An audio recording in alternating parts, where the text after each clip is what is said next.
Hello my dear student, once again in my online classes. Student, आज बात करने वाले हैं एक ऐसे चैप्टर के बारे में जो चैप्टर बहुत ही इंपॉर्टेंट है और नाम है उसका रेशियो एंड प्रोपोर्शन। रेशियो और प्रोपोर्शन एक बहुत ही इंपॉर्टेंट चैप्टर है, ये आपके जनरल लाइफ में बहुत यूज होता है। तो हम कैसे करेंगे इसके लिए ये करते हैं कि इसके लिए मैं कुछ डेफिनेशंस रखा हूँ जिससे आपको ये चैप्टर क्लियर हो जाएगा। उसके बाद देन कुछ ऐसे एग्जांपल्स बताऊंगा, है ना। कुछ एग्जांपल के बाद उसको बनाने के तरीके बताऊंगा और कुछ हिंट दूंगा ताकि ये चैप्टर आपको इजीली क्लियर हो जाए। तो अब अगर आप लोग रेडी हैं तो स्टार्ट करते हैं। चलो आज की क्लासेस। तो स्टूडेंट लुक एट हियर, है ना, देखते हैं आज की क्लास। तो यहाँ पे देखिए रेशियो। रेशियो क्या होता है? Comparison between two things different way is called ratio, है ना। Is shown by double dots. तो रेशियो क्या होता है? एक्चुअली में हम रेशियो की अगर बात करें तो रेशियो की हम बात करेंगे तो रेशियो क्या होता है? हम किसी चीज का कंपेयर करते हैं। कैसे कंपेयर करते हैं? मान लो हम जनरल लाइफ में बहुत से, जैसे मैं ये व्हाइट कलर का शर्ट पहना हूँ और कोई पहन लेता है रेड कलर का शर्ट, तो आप लोग देखते हो कि इसका शर्ट अच्छा है कि इसका शर्ट अच्छा है। तो उसमें क्या होता है कि हमको ये पता चलता है कि हम किसी चीज का कंपेयर कर रहे हैं। तो वही सेम चीज यहाँ पे हम काम करने वाले हैं कि मैथ्स में भी ऐसा क्या चीज है जिसको हम कंपेयर करते हैं। तो मैथ्स में हम क्या चीजों का कंपेयर करेंगे? यूनिट का कंपेयर करते हैं। किसका? यूनिट का। आदमियों के वर्क का हम करते हैं। स्टूडेंट के, जैसे कोई क्रिकेट टीम है उसका करते हैं, है ना। Height, weight, KG. तो आई थिंक आप लोगों को रेशियो समझ आ रहा होगा। मीन्स रेशियो एक तरीका ये है कि हम उसको कंपेयर करते हैं। तो देखते हैं कुछ एग्जांपल देते हैं कंपेयर करने का। पहला, मान लो 10 केजी को मैं कंपेयर कर रहा हूँ 20 केजी से, ठीक है। वैसे ही अगर मैं किसी दूसरे चीज को, हाइट को कर लूँ, है ना, कोई 5 फीट है, कोई 5 फीट है, कोई 8 बोलता हूँ 6 फीट है। तो इस तरीके से हम जनरल लाइफ में देख सकते हैं। जैसे कोई क्रिकेट टीम है ना, 5 टाइम 1 है, कोई क्रिकेट टीम 5-1 है। ये सेम मैचेस होंगे ना। और मान लो हम ये देखते हैं कि ये 10 टाइम्स 1 हो चुका है, 10 टाइम 1। और कितने मैचेस खेले? 12 मैचेस। तो आई थिंक हम ये देख सकते हैं मैचेस, ठीक है, मैचेस।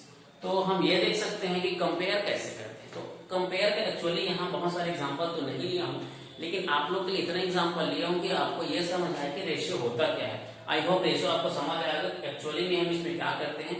कंपेयर करते हैं, इसका डबल डॉट से इसको शो करते हैं।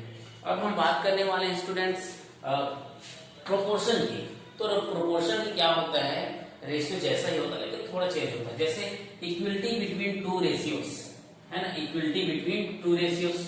अगर हम टू रेशियो को अगर मर्ज करें, टू रेशियो को अगर मर्ज करें और उसको अगर हम कंपेयर करें, मतलब इक्विवेलेंट फॉर्म में, तब हम उसको क्या बोल सकते हैं? क्या बोल सकते हैं? प्रोपोर्शन बोल सकते हैं। एक्चुअली में प्रोपोर्शन होता क्या है?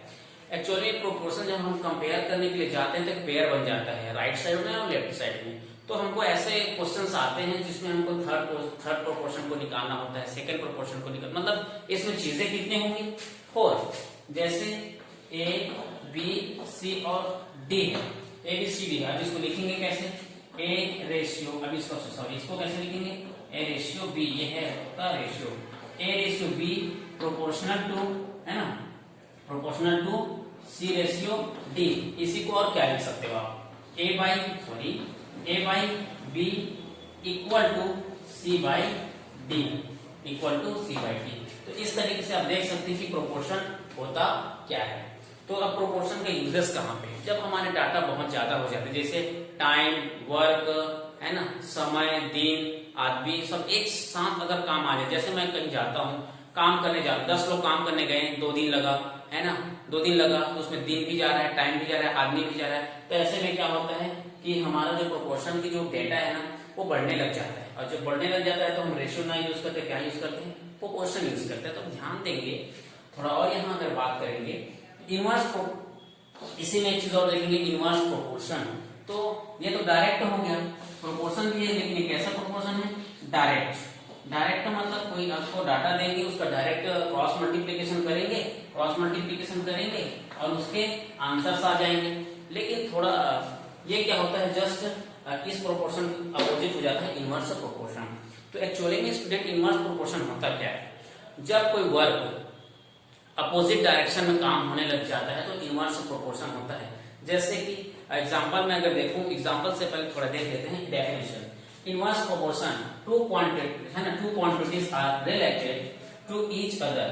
टू क्वांटिटीज रहेगा और कैसे रिलेट रहेगा, one increase and second decrease, मतलब एक इंक्रीज होगा और सेकंड क्या होगा, डिक्रीज हो जाएगा। लेकिन अगर उसको उल्टा करूं, एंड वन डिक्रीज और सेकंड इज इंक्रीज, मतलब आप देख रहे हो एक डाटा क्या हो रहा है, बढ़ रहा है, तो दूसरा डाटा क्या हो रहा है, घट रहा है, और दूसरा अगर घट रहा है तो तीसरा क्या हो रहा है, बढ़ रहा है, मतलब इंक्रीज हो रहा है। मतलब ये समझना है यहाँ पे कि कोई डाटा है, वो डाटा क्या करते हैं एक्चुअली में, वो डाटा कनेक्ट तो होता है, लेकिन कैसा कनेक्शन होता है, अपोजिट। एग्जांपल अगर मैं लेके देखूं, मान लो कोई आदमी है, ठीक है, एक और एग्जांपल यहाँ पे देखते, जैसे एग्जांपल के day and time, day and time होता है time and work, time and work, time and work, जैसे टाइम और वर्क अपोजिट होते हैं। मान लो एग्जांपल, मान लो 15 आदमी एक काम को, ठीक है, 15 आदमी एक काम को 10 दिन में करता है, ध्यान से सुनना,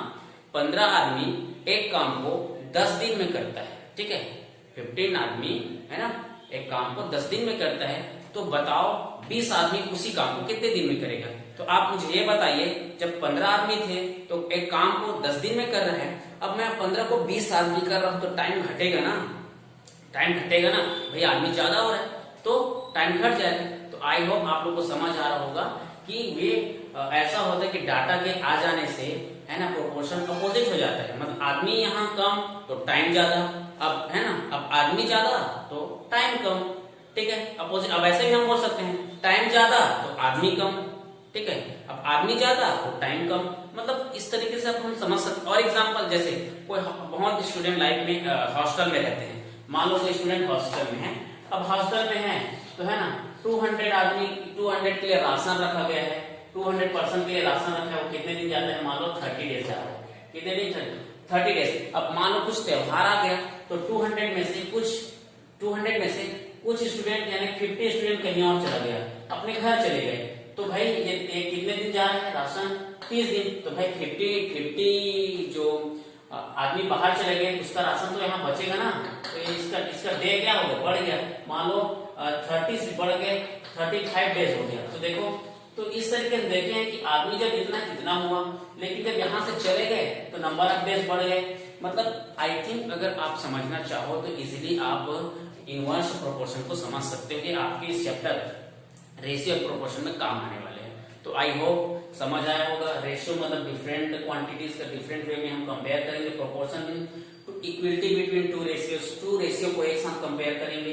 इनवर्स प्रोपोर्शन मतलब बताएं कि एक बढ़ता है तो दूसरा घटता है, और दूसरा घटता है तो पहला वाला बढ़ता है। आई थिंक समझ आ गया होगा रेशियो प्रोपोर्शन। और इससे रिलेटेड बहुत सारे क्वेश्चंस होंगे, उस क्वेश्चन को मैं देखता हूँ। जैसे इससे रिलेटेड कुछ क्वेश्चंस होंगे, आगे देखते हैं।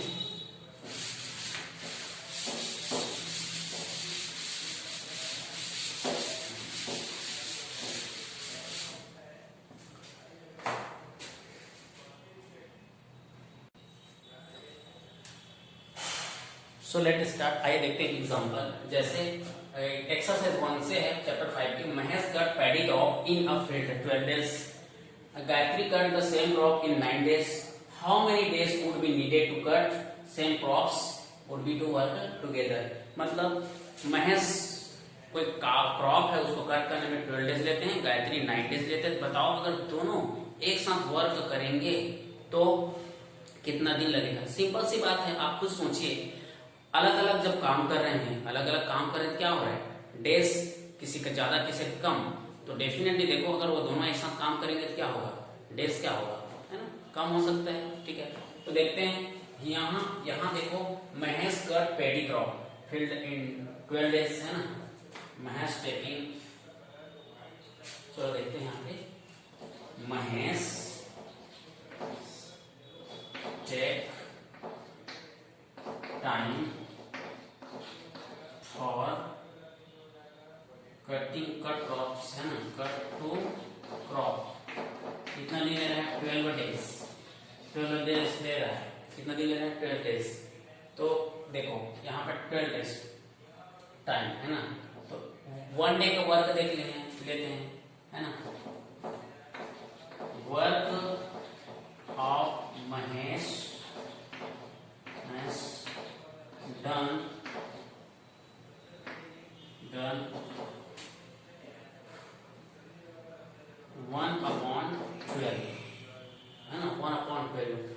ठीक है, एक काम को कर देखो, Mahesh done pedi crop in a field at 12 days.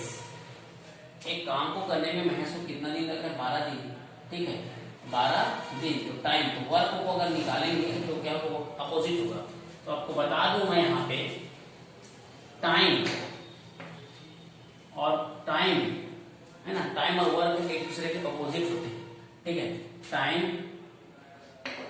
Inverse two work, मतलब इसको कैसे लिखते हैं पता है?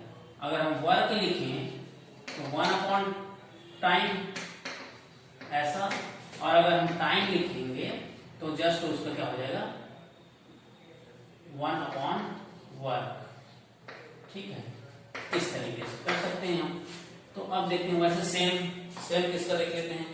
सेम गैथरी है ना, वर्क ऑफ 1 डे बाय गैथरी, उसके लिए क्या हो जाएगा? 1/9। अब दोनों एक दूसरे के एक साथ काम करते हैं, दोनों एक दूसरे एक साथ काम करते हैं तो क्या हो गया है ना, टाइम टेकन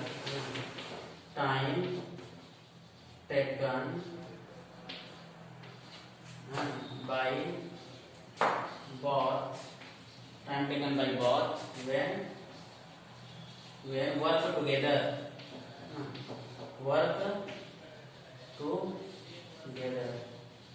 ठीक है, वर्क टुगेदर। तो वर्क के लिए हम निकालते हैं, तो टुगेदर मतलब दोनों एक साथ मिलकर काम कर रहे हैं। तो 1/9, सर 12 पहले, तो 12 में तो कोई दिक्कत नहीं है, 1/9। अगर इसका एलसीएम में क्या है देखते हैं, 9 और 12 होता है एलसीएम, 3 3 जा 3 4 जा 3 1 जा 3 एंड 4 1 जा 4, 3 3 9 9 4 जा 36। इसका कितना आ गया? 36। अब थोड़ा ध्यान से देखो, इस 12 से डिवाइड करूंगा इस 36 को, एलसीएम को, यानी 36 एलसीएम आया, इसको मल्टीप्लाई किया 36 आया, तो 36 को 12 से डिवाइड करूंगा और यहाँ मल्टीप्लाई कर देता हूँ, तो 12 3 जा आता है, 12 3 जा, और यहाँ पे 9 4 जा, 1 मल्टीप्लाई कितना हो जाएगा? 4। तो देखते हैं, 3 1 जा 3 प्लस 4 1 जा 4, 7, ये आ गया 36। तो 7/36 ये क्या है? वर्क है, दोनों एक साथ काम कर रहे हैं। तो टाइम निकालना है, क्या निकालना है? टाइम। तो आई होप इधर को मैं इरेज करूंगा तो आपको कोई प्रॉब्लम नहीं होगा। तो यहाँ मैं इरेज कर सकता हूँ, क्या क्वेश्चन को रहने देता हूँ, इतने को समझो। तो वहां पे देखो, वर्क टुगेदर, दोनों एक साथ अगर काम कर रहे हैं तो कितना हो रहा है? 7/36। तो हमको टाइम निकालना है, क्या निकालना है? टाइम। तो हो जाएगा अपोजिट, मैं बोला हूं ना, टाइम का वर्क अपोजिट, वर्क का टाइम अपोजिट। तो ये हो गया 7, तो 7 5 जा 35, 1 बच गया, तो 1 क्या बच गया? रिमाइंडर। इसको कैसे लिखूंगा? 5 एंड 1/7, ये हो गया डेज। देखो डेफिनेटली दोनों मिलकर जब काम करेंगे बहुत कम टाइम लगेगा, तो कितना दिन लगा?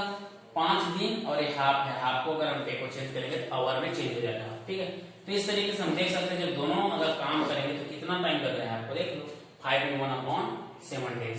तो आई होप ये आपको कुछ समझ आ रहा होगा, और समझना है अच्छे से समझिए, टाइम और वर्क एक दूसरे के अपोजिट होते हैं। तो अब हम एक और एग्जांपल देखते हैं एक्सरसाइज 2 से। ओके, चलो ठीक है, एक्सरसाइज वीडियो लंबा हो जाएगा, तो एक्सरसाइज 2 के लिए मैं नेक्स्ट वीडियो में लेके आऊंगा। तो आई होप ये जो पढ़ाएगा तो पूरा समझ आया होगा। तो मिलते हैं नेक्स्ट वीडियो में। Thank you for watching my video.